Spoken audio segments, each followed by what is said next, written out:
Bueno chicos, vamos a ver en los vídeos que voy a poner a continuación cómo se resuelven los exámenes, en este caso de química de segundo bachiller, que he ido poniendo a lo largo del curso. ¿Vale? Vamos a seguir viéndolos, o vamos a empezar a verlos, y espero que os sirvan para entender un poco cómo se plantea de cara a las pautas. ¿De acuerdo? Os dejo con los vídeos. Bien, vamos a resolver el problema 1 de la opción B del examen. Es un problema de equilibrio bastante típico. Dice que en un recipiente de 4 litros de capacidad se calienta hasta los 500 grados y se introducen estas cantidades de amoníaco, hidrógeno y nitrógeno. Se deja que transcurra la reacción, es decir, se alcanza el equilibrio que tenemos aquí. Fijaros que no está ajustado, importantísimo ajustar. Y como datos para calcular las incógnitas en el equilibrio nos dicen que la fracción molar del amoníaco es de 0,35. Bien, escribamos primero que nada el equilibrio ajustado, que sería este de aquí. De acuerdo, y ahora vamos a leer el equilibrio en moles iniciales.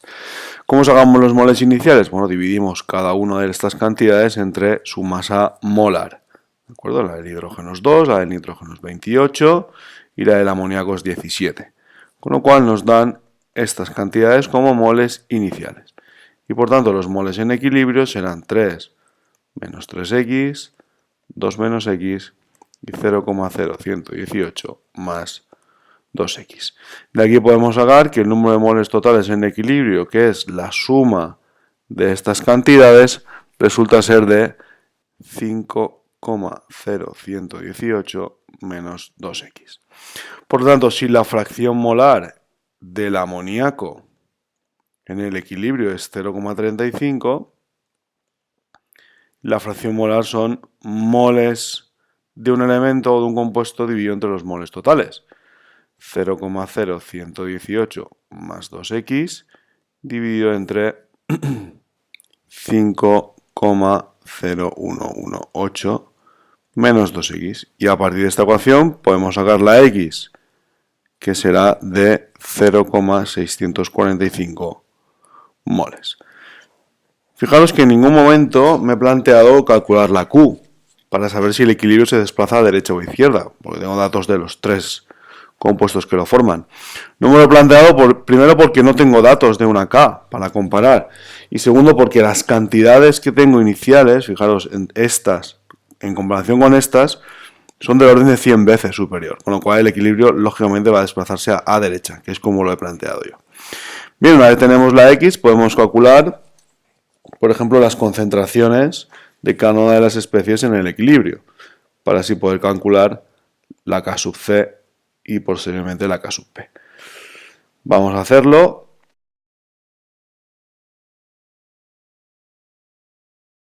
La concentración será igual al número de moles partido volumen de cada uno de ellos. Como tengo los moles haciendo esta operación y el volumen es 4 litros, pues directamente puedo sacar las concentraciones. Vamos allá.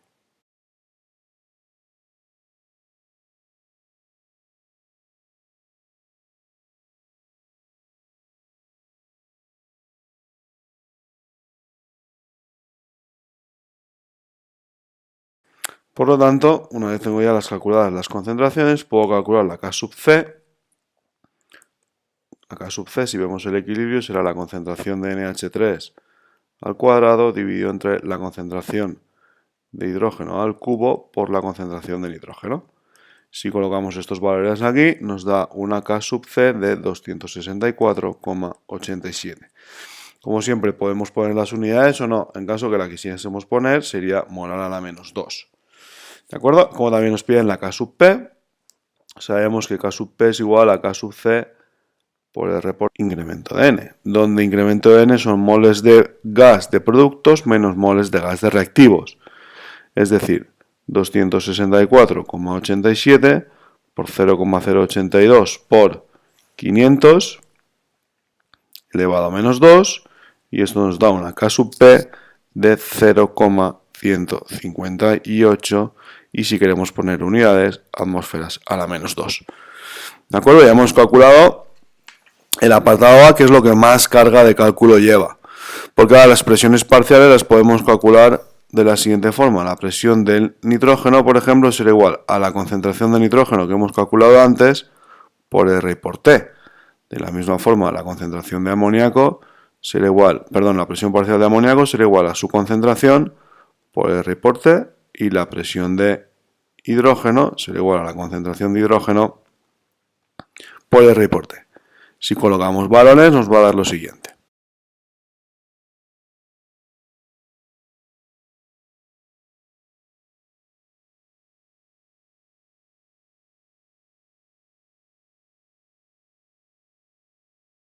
Estos serían los resultados del apartado B. Y finalmente el apartado C nos pide que calculemos el grado de disociación del hidrógeno. La disociación es el número de moles iniciales, que reaccionan, dividido entre el número de moles iniciales. Y si queremos por 100. Con lo cual el número de moles que reaccionan del nitrógeno será 3x, y iniciales tengo 3, y esto por 100. Es decir, 3 por 0,645, que era la x, dividido entre 3, igual a 0,645, que si lo calculamos en porcentajes, 64,5%. ¿De acuerdo? Bien, y con esto hemos terminado el problema 1, y vamos a hablar del problema 2. Este problema 2 es una cuestión de cinética, y nos dice que el proceso que se describe a continuación, que tenemos aquí, es de segundo orden con respecto al nitrógeno y de primer orden con respecto al oxígeno. Responde cómo afectaría la velocidad las siguientes actuaciones. Y nos dice en el apartado A que aumentamos la temperatura. Bien, un aumento de temperatura tiene dos consecuencias. Primero, aumenta la energía cinética de las partículas, con lo cual aumenta la probabilidad de choques eficaces y por tanto aumenta la velocidad. Y por otra parte, según la ecuación de Arrhenius, la velocidad es igual a el número E menos energía de activación partido de RT. Bueno, aquí por un factor A. ¿Vale? Pero este A no nos influye para nada. Con lo cual, si aumentamos la temperatura, si la temperatura aumenta, vemos que por esta ecuación también podemos deducir que E elevado a menos la energía de activación partido de RT también aumenta. Y por lo tanto, la velocidad, y por lo tanto la velocidad también aumenta. Es decir, un aumento de temperatura produce un aumento de velocidad por las dos causas que estamos viendo aquí. ¿Qué pasa si aumentamos la presión? ¿Qué pasa si aumentamos la presión? Bueno, al aumentar la presión se reduce el espacio que queda en el reactor, es decir, el volumen disminuye, las partículas están más cerca, por lo tanto aumenta la probabilidad de choques eficaces y por tanto aumenta la velocidad. Otra opción que podemos hablar es que al aumentar la presión disminuye el volumen y por tanto las concentraciones aumentan.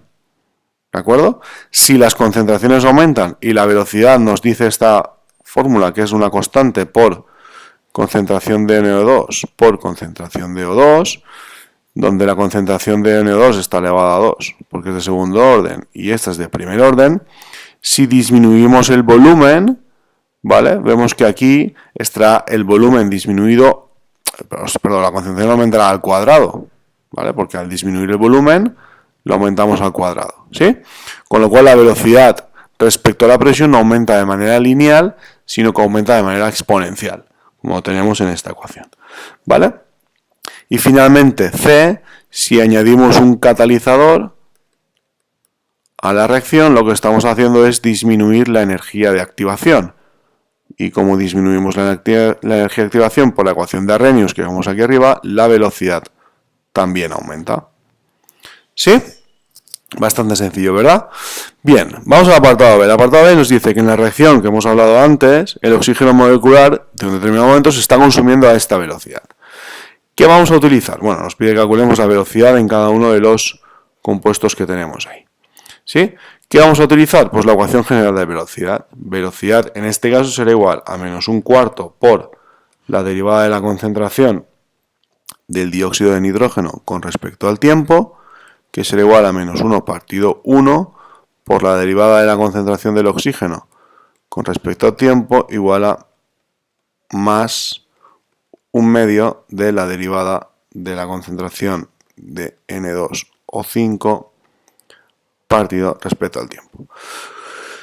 ¿Qué sabemos? Sabemos que esto de aquí es la velocidad del N2O5, esto es la velocidad del oxígeno y esto es la velocidad del NO2.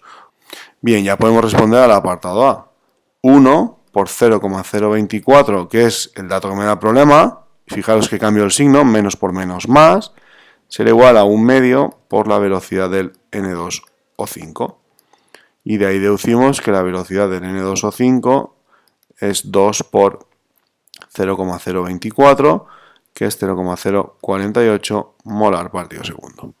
Y de la misma forma podemos deducir que menos 1 partido 1/4 por la velocidad del NO2 es igual a 0,024 y en este caso menos por menos también es más.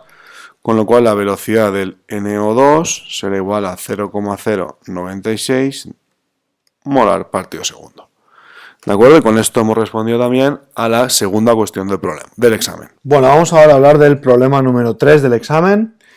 Es un problema de estequiometría, ¿vale? Dice que en los altos hornos donde se funde el hierro se necesita aportar al reactor 6.500 kilojoules por cada litro de hierro obtenido.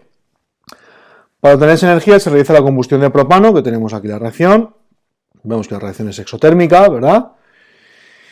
Y nos pide en el apartado A y B la cantidad de propano que se consumirá expresada en kilogramos para obtener 500 kilos de hierro, ¿vale? Bueno, pues lo primero que tenemos que hacer es ajustar la reacción. Se ajusta, pues aquí va un 3, aquí va un 4 y por tanto aquí va un 5, ¿vale? Y para el apartado A, pues bueno, un simple factor de conversión, partiríamos de los 500 kilogramos de hierro, los pasaríamos a metros cúbicos, porque sabemos aquí la densidad del hierro, ¿vale? 7.874 kilogramos, tenemos un metro cúbico. Sabemos que un metro cúbico de hierro son 1.000 litros de hierro. Sabemos que se desprenden 6.500 kilojoules por cada litro, es decir, que cada litro de hierro necesitaremos 6.500 kilojoules. Y por la reacción que tenemos aquí, por cada 2.218,8 kilojoules necesitaremos un mol de C3H8, es decir, de propano. ¿De acuerdo? Y por último, tendremos que calcular su masa molar, ¿vale? Que son 44 gramos. Y esto arroja un resultado de 8.185,07 gramos de C3H8. ¿De acuerdo? ¿Sí? Bien. Seguimos. Nos dice que la cantidad de aire, sabiendo que es de 21% en oxígeno que se consumirá en la reacción, expresado en metros cúbicos, si lo medimos a una presión de 760 milímetros de mercurio y 25 grados centígrados para la combustión completa de todo el propano del apartado A, es decir, para la combustión de estos 8.185 gramos, ¿no? 8.185,07 gramos de C3H8 lo pasaremos a moles, sabiendo que un mol de propano son 44 gramos de propano, y por último lo pasaremos a moles de oxígeno. Un mol de propano necesitamos 5 moles de oxígeno. Esto nos da 930 moles de oxígeno. Vamos a ver ahora, con la ley de gases ideales y los datos que me da de presión y temperatura, el volumen que supone estos moles. 930 por 0,0082 por 298, que es la temperatura dividido entre 760. ¿De ¿vale? Es decir, una atmósfera de presión. Esto nos da 22.728 litros de oxígeno. Pero como nos pide la cantidad de aire, pues tenemos que pasar esto a volumen de aire. Sabiendo que 100 litros de aire tienen 21 litros de oxígeno, obtendremos 108.230 litros de aire, que son 108,23 metros cúbicos de aire. Y con esto hemos terminado este problema 3. ¿De acuerdo? Vamos al siguiente. Bien, vamos a hablar ahora de la cuestión 4 del problema, que tiene dos apartados. La primera es de números cuánticos. Vamos a ver, dice, indica cuál de los siguientes grupos de números cuánticos son posibles para un electrón de un átomo. No nos dice un electrón de un átomo específico, porque si nos pudiese un átomo específico tendríamos que hacer la configuración electrónica para ver si ahí está ese átomo, ese electrón, ¿vale?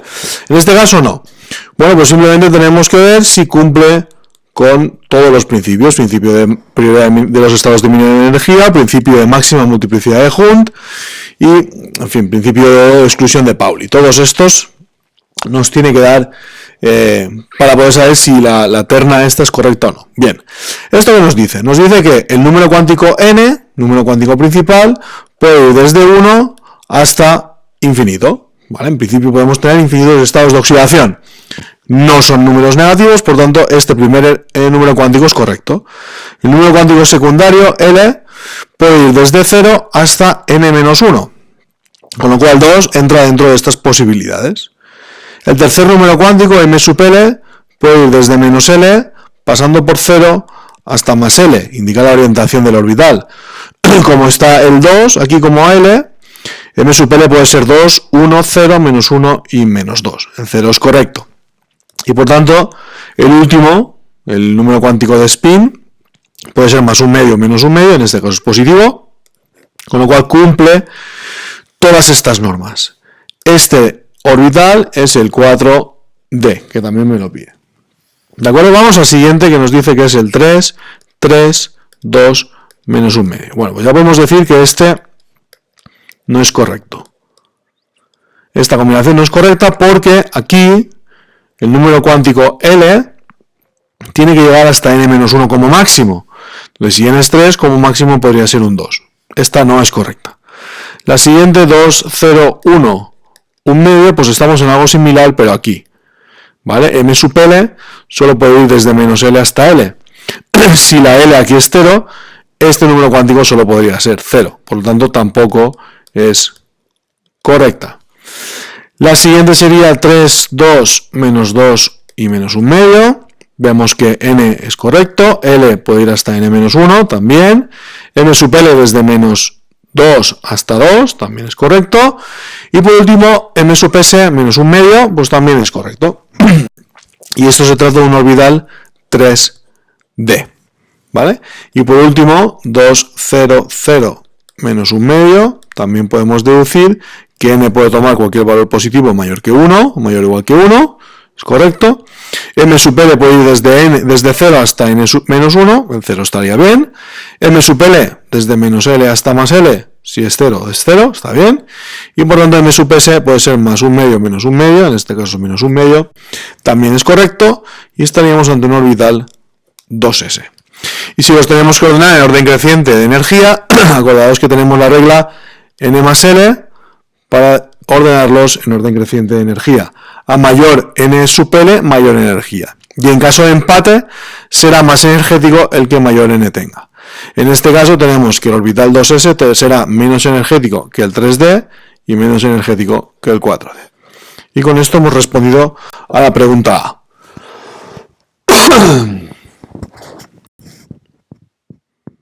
Vamos a la pregunta B. Nos dice que para el siguiente equilibrio, tenemos aquí, sabemos que la K sub P a 300 grados es esta, mientras que a 500 grados es esta de aquí. Y nos pide que deduzcamos si la reacción es exotérmica o endotérmica. Bien, voy a escribirme el equilibrio. Vale, sabemos que la K sub P de este equilibrio será igual a la concentración de CO dividido entre la concentración de oxígeno, porque el carbono es sólido. vemos que al aumentar la temperatura, si pasa de 300 a 500, vemos que la K sub P disminuye, ¿vale? Pasa de 10 a la menos 5 a 10 a la menos 6. Si la K sub P disminuye, es porque, según esto, si disminuye es porque la concentración de CO se hace más pequeña, o lo que es lo mismo, la concentración de O2 aumenta. Es decir, que el equilibrio se desplaza hacia la izquierda, ¿vale? Por la ley de Le Chatelier. Si el equilibrio se desplaza hacia la izquierda y lo que hemos hecho es un aumento de temperatura, se desplaza hacia la izquierda por la ley de Chatelier porque quiere disminuirla. Para disminuirla, ¿qué hace? Consume calor. Si consume calor es porque el calor estaría aquí, es decir, es un producto de la reacción y por tanto la reacción es exotérmica. ¿De acuerdo? Este sería un poco el razonamiento explicando, pues bueno, qué es la ley de Le Chatelier y qué es lo que dice. ¿Sí? Y el apartado B me dice, ¿qué sucederá con el grado de disociación? O no olvidemos que el grado de disociación es igual a moles o presión o concentración que se disocia, dividido, en este caso voy a utilizar presión inicial. ¿De acuerdo? Bien, ¿qué pasa si aumentamos la presión del sistema? Si aumentamos la presión del sistema, ¿sí? Si ajustamos la reacción, aquí iría un medio.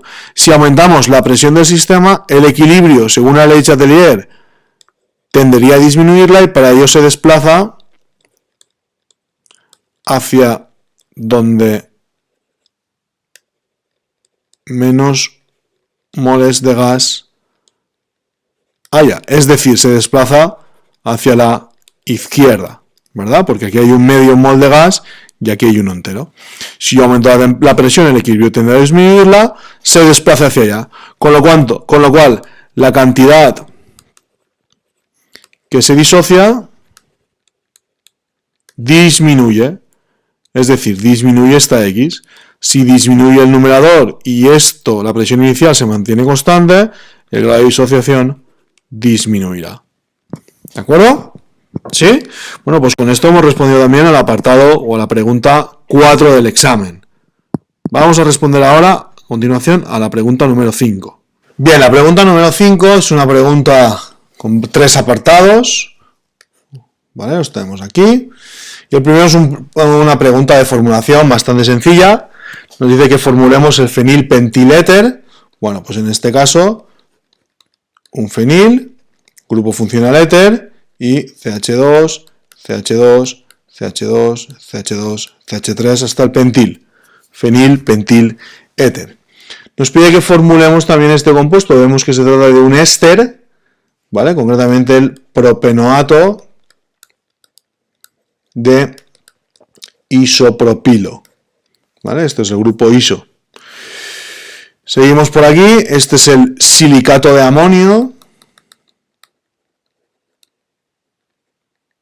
También podemos ponerle ortosilicato de amonio. Y este de aquí es el hidrógeno sulfato de hierro 3. ¿Sí?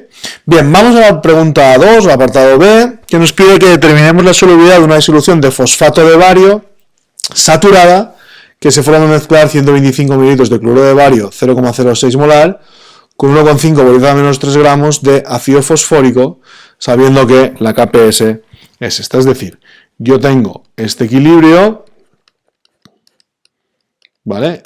Que es un equilibrio de solubilidad, en el cual obtengo 3 moles de bario 2+, y 2 moles de PO4 3-, ambos acuosos. ¿Sí? ¿Qué tengo que calcular? KPS, bario 2+ elevado a 3 por fosfato elevado a 2, porque esto es 3S y 2S. Fijaros que nos dan todo esto de aquí, todos estos números, pero no valen para nada porque la clave está aquí. Si la disolución es saturada, me da igual las cantidades que yo pongo. Ya deduzco que la solubilidad la sacaré del producto de solubilidad. Bien, con lo cual esto sería 3S elevado al cubo por 2S elevado al cuadrado. Y esto acaba siendo 108 por S a la quinta. Con lo cual la solubilidad será igual a la raíz quinta de KPS partido 108. Si sustituimos y ponemos números, nos da 6,95 por 10 a la menos 6 molar. Esta es la solubilidad de esta sal. Y por último, el último apartado del examen dice que determinamos la solubilidad de una sal de yoduro de plomo si a 100 mililitros de esta disolución saturada de sal se añaden 1,25 gramos de yoduro potásico. ¿Sí? Es decir, tenemos esta sal sólida que se disocia en plomo 2 más 2 de yoduro y todo esto está acuoso.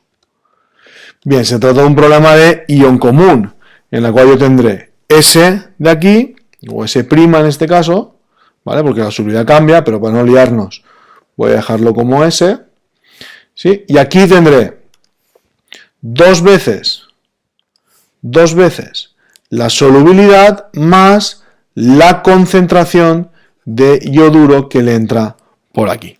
Tendré que calcular 1,25 por 10 a la menos 4 gramos los moles de yoduro, en este caso la concentración de yoduro que tendré por el yoduro potásico. ¿Vale? Tengo estos gramos de yoduro potásico. Si un mol de yoduro potásico son 166,7 gramos, estos son 7,498 por 10 a la menos 7 moles. La concentración de yoduro será igual a la concentración de yoduro potásico, ya que es una sal 1,1, ¿vale? Y esto se traduce en 7,498 por 10 a la menos 8 molar.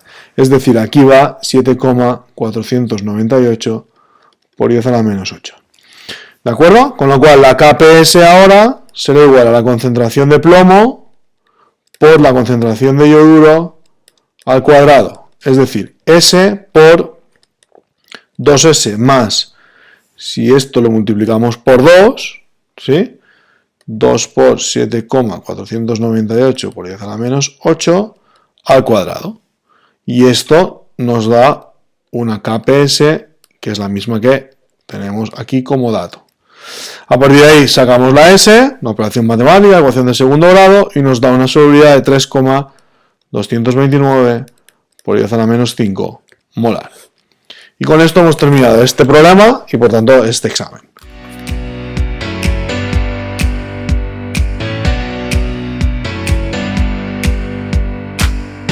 Here it comes, I don't wanna see it tonight. Cause when it runs, I can't really beat it, I just don't need this tonight. I said I'm going